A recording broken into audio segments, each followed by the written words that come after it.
আজকে আমি তোমাদের সবাইকে আমার পক্ষ থেকে তোমাদের স্বাগত জানাচ্ছি। আজকে ক্লাসটা নেবো তোমাদের যে চ্যাপ্টারের উপরে, সেটা হচ্ছে তোমরা জানো পরিবেশ আমাদের এমন অনেক কিছু দিয়েছে, আবার পরিবেশকে আমরা ফিরিয়ে দিচ্ছি অনেক কিছু খারাপ বিষয়, যেটা দ্বারা আমরা পরবর্তীকালে অ্যাফেক্টেড হচ্ছি। কি হিসেবে না, তার বিষ, যেমন সমুদ্র মন্থনের বিষ উঠেছিল, শিব গরল পান করেছিলেন, এখানে একটু শীত নেই, আমরা বিষটা ছড়াচ্ছি, আমাদের নিজেদেরকেই ধারণ করতে হচ্ছে। এগুলো আমরা ক্ষতিগ্রস্তের সম্মুখীন হচ্ছি, স্বাস্থ্য হানি ঘটছে, এবং সঙ্গে সঙ্গে আমাদের পৃথিবী অন্যদিকে চলে যাচ্ছে, বসবাসের অনুপযোগী হয়ে পড়ছে। আজকে যার জন্য হচ্ছে তার জন্য আমরা দায়ী, সেই বিষয়টার নাম হচ্ছে বায়ু দূষণ, অর্থাৎ অ্যাজেবল দূষণ। আমরা তোমাদের আজকে দশম শ্রেণীর ক্লাসের বিষয় দূষণ, এবং আমরা দূষণের আজকের যে ক্লাস, দূষণের প্রকারভেদ, তার কারণ, তার প্রভাব এবং তার প্রতিরোধের উপায়, এগুলো সম্বন্ধে তোমাদের অবগত করব। এবং যেটা আমাদের মনে হবে যে এই পাঠ শুধুমাত্র তোমাদের পরীক্ষার জন্য নয়, তোমাদের বাস্তবিক জীবনে, তোমাদের প্রয়োগের জীবনে তোমরা সেটাকে প্রতিফলিত করবে। আমরা দেখতে পাচ্ছি যে এখানে দেখো বায়ু দূষণের বিভিন্ন প্রকারের দূষণে তোমরা কিছু ছবি দেখতে পাচ্ছ, এবং নিজের ছবিগুলো লক্ষ্য করো যে কোথাও চিমনি থেকে ধোঁয়া বেরোচ্ছে, কোথাও মাটি ফেটে গেছে, কোথাও জলে আমরা এটা সচরাচর এখন খুব বেশিভাবে দেখতে পাচ্ছি যে প্লাস্টিকের আবর্জনা মিশে আছে। আমরা পুজো অনুষ্ঠান, আচার অনুষ্ঠানে যা কিছু আমাদের রান্না বান্না ইত্যাদি সব আমরা পুকুর কিংবা তাতে কি করি, আমরা তাকে দেখতে পাই। এবং পরিবেশ দূষণ, বিভিন্ন ধরনের পরিবেশ দূষণ সম্পর্কে আমরা পরবর্তী ক্ষেত্রে তোমাদের বলব। এবং সেটা যদি দেখি এই পাঠ থেকে আমরা কি কি জানবো এটাই যে পরিবেশ দূষণ কি তা বলতে পারবো, এক্স্যাক্টলি কি কি কারণে হতে পারে, আর পরিবেশ দূষণের কারণ এবং তার ফলাফল কি সেটা জানতে পারবো, এবং তার প্রতিকারের উপায় আমরা কি করলে তার থেকে পরিত্রাণ পাবো। আমরা যদি দেখি যে দেখো এখানে একটা গ্রিন সিনারিও, যেখানে কখনো কানে আমাদের হাতচাপাতিতে হয়েছে, কখনো ধোঁয়া বেরোচ্ছে। তাহলে প্রথমটা যদি আমরা বলি, চিমনি কলকারখানা, আমাদের আরবানাইজেশনের সঙ্গে সঙ্গে আমাদের এটা খুবই প্রয়োজন আছে, কারণ আমাদের চিমনি থেকে ধোঁয়া বেরোবেও সত্য, কিন্তু তার লিমিট দরকার, সেই লিমিট আমরা কেউ মেনটেন করতে পারি, তারপরে বায়ু দূষিত হচ্ছে। সুতরাং প্রথম প্রকারভেদের মধ্যে আসছে আবশ্যিকভাবে বায়ু। দ্বিতীয় প্রকারভেদের মধ্যে আসছে জল দূষণ, কারণ জলে আমরা বর্জ্য সবকিছু এখানে ফেলি এবং সেটা জল দূষিত হয়, সেই জল সিয়েজ হয়, তার থেকে মাটির দূষণ হতে থাকে। এবং আরেকটি বিষয় হচ্ছে শব্দ দূষণ, কারণ আমরা জানি আমরা রাস্তাঘাটে যাও, হয়তো হর্ন বাজানো, হয়তো বক্স ডিজে বাজানো, এগুলো আমাদের শব্দ দূষণ। আমি পরে এগুলোকে ইলাবোরেটলি ইউজ করবো এবং কিছু এক্সাম্পল দেবো।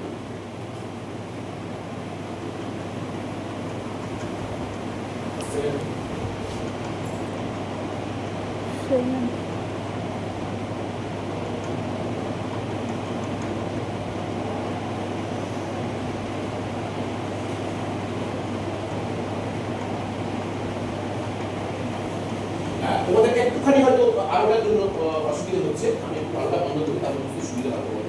যানবাহন এবং কলকারখানার ধোঁয়া বায়ু দূষণের প্রধান কারণ। তাহলে বায়ু দূষণ বোঝা গেল। গাছপালা এবং তার অন্যান্য বিষয়, সেগুলো থেকে শোষণের জন্য এটা আরো বেশিভাবে আমাদের শোষিত হতে পারে। বায়ু দূষণের আচ্ছা, বায়ু দূষণটা শুধুমাত্র কি কলকারখানার ধোঁয়া, আর কি কি কারণ?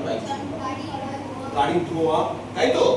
আর এমনিতে তোমাদের এমনি গাড়ি যে চালাও, তাতে দেখবে বেশ কিছু পারমিট বিহীন গাড়িপত্র সমস্ত রাস্তায় চলাচল করছে, তাই তো ধোঁয়া ফসফস করে বেরোচ্ছে, সেটাও ধোঁয়ার কারণ, বায়ু দূষণের কারণ।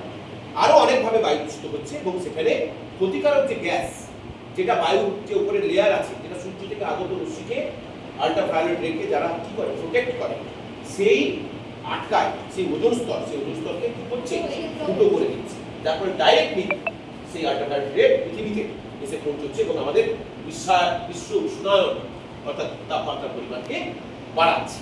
এবং আমরা এই যে বায়ু দূষণ হওয়ার ফলে আমরা কি করছে, অ্যাসিড বৃষ্টি, এখানে অ্যাসিডের বানানটা একটু গন্ডগোল আছে, হ্যাঁ, অ্যাসিড বৃষ্টি হচ্ছে। অ্যাসিড বৃষ্টি খুবই ক্ষতিকারক একটি বিষয়। আবার আমাদের দেখবে এখন প্রচুর মানুষ তো লাংসের ক্যান্সারে ভোগে, কারণ ওই যে ধোঁয়া ঢুকলেই, যেমন আমাদের কাছেই ইন্ডাস্ট্রিয়াল পার্ক, আমাদের খড়গপুরের কাছে, নেপুরার কাছে, সেটা ভীষণভাবে ক্ষতিগ্রস্ততার সম্মুখীন হয়েছে এবং তার এগেনস্টে পরিবেশ মন্ত্রক তার এগেনস্টে এগিয়ে জারি করেছে, ভুল জারি করেছে। তো পৃথিবীর তাপমাত্রা বৃদ্ধি পাচ্ছে, অ্যাসিড বৃষ্টি হচ্ছে, মানুষের ফুসফুসের ক্যান্সার, শ্বাসজনিত রোগ ইত্যাদির কারণেও সেখানে প্রচুর মানুষ ক্ষতিগ্রস্ত মারা যাচ্ছে। এরপরে আমরা আছি জল দূষণ। আমরা জলের কি না ওয়েস্টেজ, আমাদের প্রচুর দেখবে বাড়ির ওষুধ ওয়েস্ট পাইপ, সেটা ডাইরেক্টলি পুকুর, কুয়ো ইত্যাদির সঙ্গে নদী নালাতে গিয়ে পড়ছে। কলকারখানার ওয়েস্ট পাইপ সেটা জলকে দূষিত করছে এবং সেই জল কোনো না কোনোভাবে আমরা এয়ারলিফটারটা আমরা ইউজ করছি এবং যার ফলে আমরা কিন্তু অজান্তেই ক্ষতিগ্রস্ত সম্মুখীন হচ্ছি। গ্রামের মানুষজন কি করে, দেখো একই পুকুরে তুমি কি করছো, ওয়েস্টগুলো ফেলছো, একই পুকুরে তুমি চান করছো, একই পুকুরে তুমি বাসন মাজছো, আবার সেটাকে নিয়ে এসে সেই বাসনে তুমি খাচ্ছ।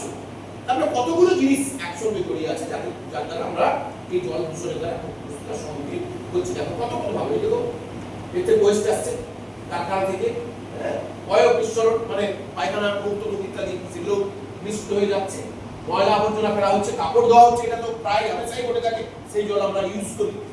তাহলে এইভাবে আমরা ক্ষতিগ্রস্ততার জল দূষণের জল দূষণের ক্ষতিকর প্রভাব, জলজ প্রাণীরা মারা যাচ্ছে। একটা দেখিস না হঠাৎ করে পুকুরে কে যেন বিষ দিয়েছে বলে, কিন্তু আনন্দকে বিষ দেয়, বিষ আমরাই দিয়েছি অন্যভাবে, যার এফেক্টে মাছ সহ্য করতে পারি, তারা মারা গেছে।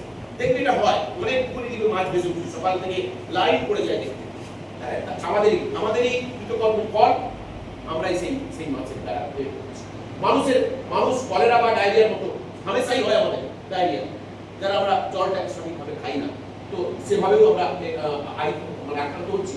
এবং এই ধরনের চর্মরোগ দেখবি প্রচুর মানুষজনের হয়ে থাকে, সেটাও কিন্তু জল দূষণের প্রভাব। কারণ যেখানে হাত ধোয়, যেখানে বেশিক্ষণ ধরে কাজ করে, সেই জায়গাগুলোতে বিশেষ করে যেখানে ডিটারজেন্ট দিয়ে কাঁচা হয়, ধোয়া হয় জামা কাপড়, সেই সব জায়গাগুলোতে অনেকেই এফেক্টেড হয়ে যায় স্কিনগুলো, সেটা কিন্তু স্কিন ক্যান্সার হতে পারে। মাটি দূষণ, বিভিন্ন ধরনের ক্ষতিকারক বস্তু মাটিতে মেশানোর পর মাটি দূষণ। আচ্ছা, মাটিতে কিভাবে হতে পারে? আমরা চাষ করছি, ইনসেক্টিসাইড দিচ্ছি, কিসের জন্য? তার মাধ্যমে আমাদের বিষ হচ্ছে, সবজির মাধ্যমে, সবজির পোকা মারার জন্য আমরা দিচ্ছি, তা মাটিতে মিশছে, দূষিত হচ্ছে মাটি। বিভিন্ন ধরনের রাসায়নিক সার প্রয়োগ করছি, জৈব সার প্রায় প্রয়োগ করি না বললেই চলে, কমভাবে আমরা প্রয়োগ করি, যাতে মাটি দূষিত হচ্ছে। মাটি দূষণ সেটা সুয়েজিং হয়ে কিন্তু লাস্ট পর্যন্ত যাচ্ছে, যার ফলে আমাদের তার মাধ্যমে, সবজির মাধ্যমে, রোগের মাধ্যমে সেগুলো কিন্তু আমাদের ফিরে আসছে এবং আমরা কিন্তু ক্ষতিগ্রস্ততার সম্মুখীন হচ্ছি। এবার দেখো এইভাবে মাটি দূষিত হচ্ছে, দেখো ওয়েস্ট মেটেরিয়াল কেমন প্লাস্টিক এবং ইয়ে হচ্ছে। তাহলে এর উপায় কি আমাদের? এই দেখো করছে, মাটি দূষিত হচ্ছে, কি হচ্ছে? এই যে উর্বরতা, জমির উর্বরতা নষ্ট হয়ে গাছপালা এবং পশু পাখি মারা যাচ্ছে, দূষিত মাটিতে উৎপন্ন ফসল খাদ্য হিসেবে গ্রহণ করে মানুষের ক্যান্সার সহ বিপদ হচ্ছে। আমরা মনে দেখতে পাচ্ছি এখন বাজারে গেলে তাজা তরকারি এক বেগুন, এই পটল, কেমিক্যালস রং দিয়ে মেশানো তো আছেই, সঙ্গে একবারে গাছ থেকেই নিয়ে আসছে, কিছু না মেশালেও তার মধ্যে কিন্তু ইনগ্রেডিয়েন্টস গুলো থাকছে, বিষাক্ত ইনগ্রেডিয়েন্টস গুলো, যেটা খেলে আমাদের ক্যান্সারের মতো মারাত্মক রোগও হচ্ছে।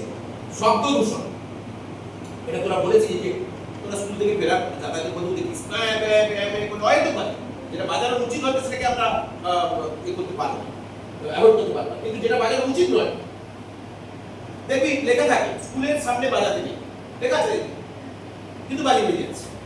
এই সাধারণ সচেতনতা না থাকার ফলে, তারপর তো ডিজে আছে, এখন তো ডিজে হয়েছে বিরাট বক্সের করে যাত্রা করে বাড়তে যাচ্ছে, সেটা কোনো ভূক্ষেপও নেই যে কার এতে বাজাচ্ছে, হাসপাতালের সামনে বাজাচ্ছে না মুমূর্ষু রোগী আছে তার সামনে বাজাচ্ছে, সে তো হাটফেল করে এমনিতেই মারা যাবে। তাহলে এইভাবেই আমাদের শব্দ দূষণ এক চরম মাত্রা ধারণ করছে। মাইক বাজিয়ে দেখো কতগুলো ছবি এখানে আমরা দিয়েছি, এই ঘটনা তোমরা সাক্ষী, বড় বড় যন্ত্রপাতির আওয়াজ, যেখানে কলকারখানা সারা রাত্রি ধরে ঘর ঘর ঘর ঘর ঘর ঘর করে চলছে, যেটা হবে তাহলে শব্দ দূষণ কমানো যাবে কি করে? বলছি কি হতে পারে?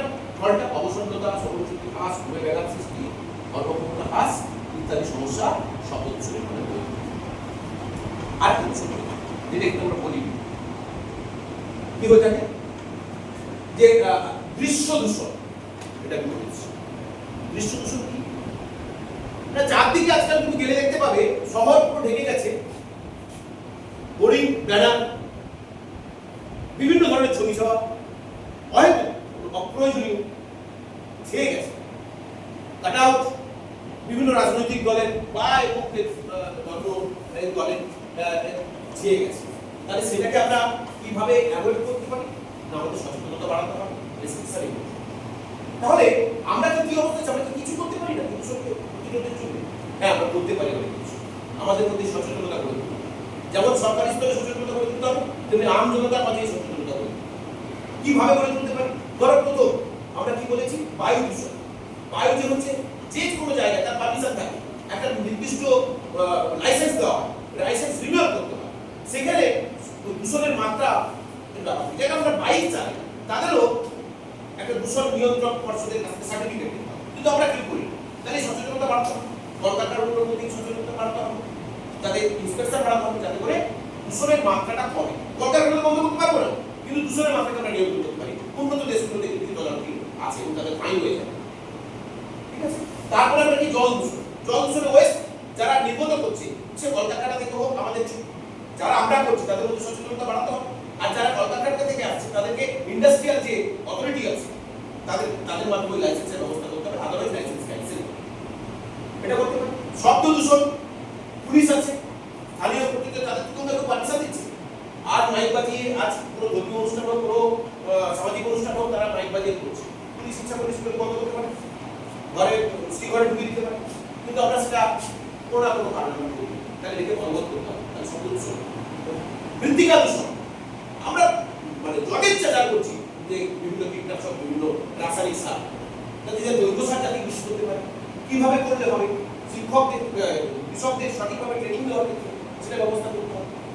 কৃষি মন্ত্রক আছে, তাহলে এই জায়গাগুলোতে ভালোভাবে আমরা ইউজ করি। শব্দ দূষণ আমরা যে এর মধ্যে রাখা যাবে না। ঠিক আছে, একটি অনুষ্ঠান হলো সেদিনের জন্য ডাকা হলো, কিন্তু অনুষ্ঠান ইমিডিয়েট পরে, পুজোর ইমিডিয়েট পরে, হ্যাঁ, মহরমের ইমিডিয়েট পরে যদি কোথাও না কোথাও কোনো না কোনো যে অবস্থা থাকে, তাহলে সেগুলোকে ইমিডিয়েট সরিয়ে ফেলতে হবে, আর কোনো যাবে না।